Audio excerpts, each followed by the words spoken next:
You're with Biz Lounge, and we're talking to the head of Max Healthcare in India today. But before we continue our chat, here's a look at how this neurosurgeon made his way up the corporate ladder. I believe in listening a lot. I believe in trying to understand a problem and looking at it from many different vantage points rather than just a one-dimensional view. He's very open with everything that he knows, all the information available to him from various sources. He's very open with articulating, how he sees this organization proceeding and how he sees, various steps in that journey. And he's always very open to thoughts that you share with him as well. He's decentralized as much as humanly possible. So the decisions, controls are not with him. He's decontrolling and decentralizing the decision-making process.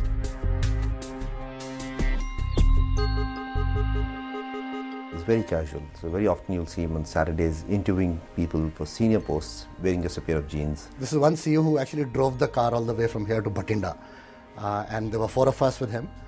It was very interesting to have that kind of time, when we were not in an office environment, and we, of course, we talked a little bit of business, but we also got to know each other very well as people. We saw that side of him, that he really likes to drive, and he really enjoys himself, and that's how he de-stresses.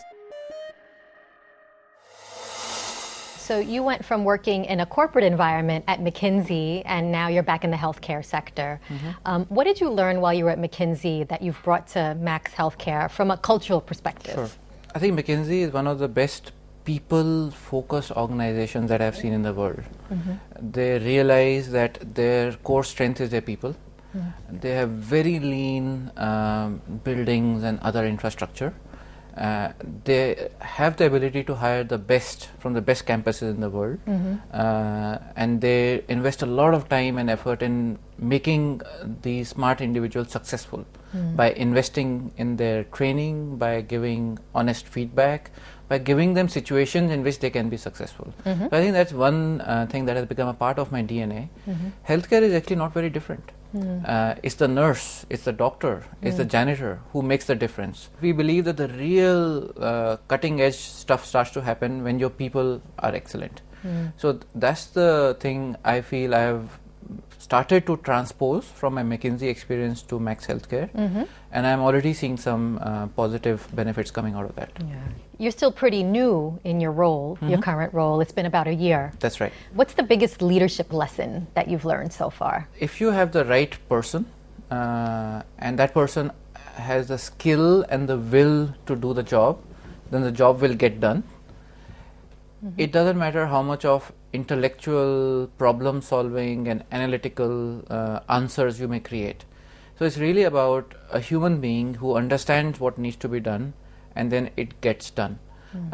So we are doing a lot of training, we are doing a lot of one-on-one conversations to get clarity of what is it that we are trying to do, and how do we know we are successful, and how do we know that it's still a problem.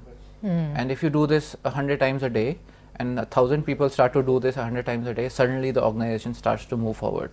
And that's my biggest, I won't say it's a lesson, but it's interesting to see how people adjust when they're given clarity. And they respond very well. Indians work very hard. I think they're very smart. It's just the lack of clarity which sometimes confuses people and organizations. And the more clear we try to make things, the faster we start to move. It's quite impressive. If there was one thing you could change about your job, what would it be?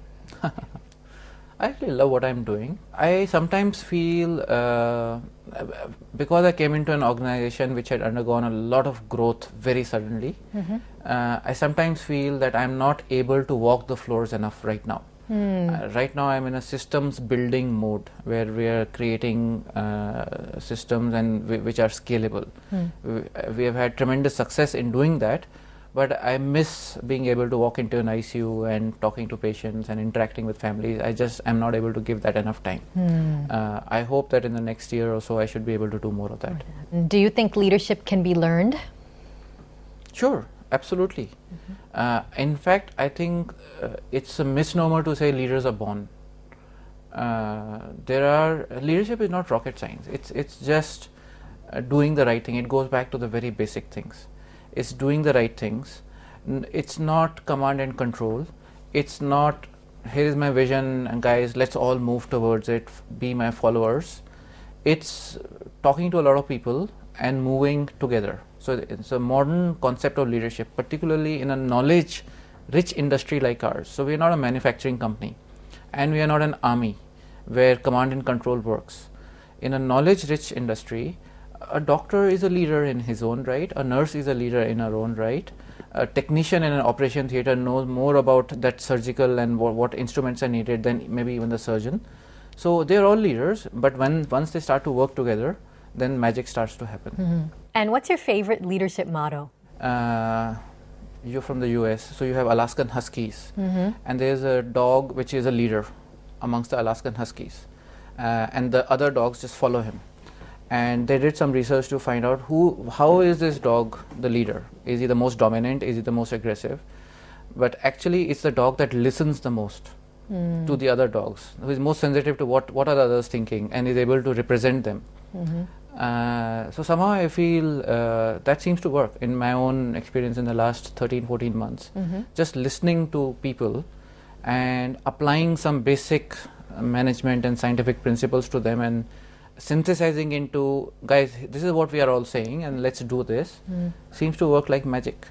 So I think that sort of summarizes my belief about leadership. It's about inclusiveness, it's about sensitivity, and it's about action. It's not theory. You got to do things, you got to experiment, and you will fail in 2 of the 5 things where you do, but unless you do something, you will never get anywhere. Great, Dr. Bakshi, we have to take another quick break here. Sure. But don't go away, we'll be right back.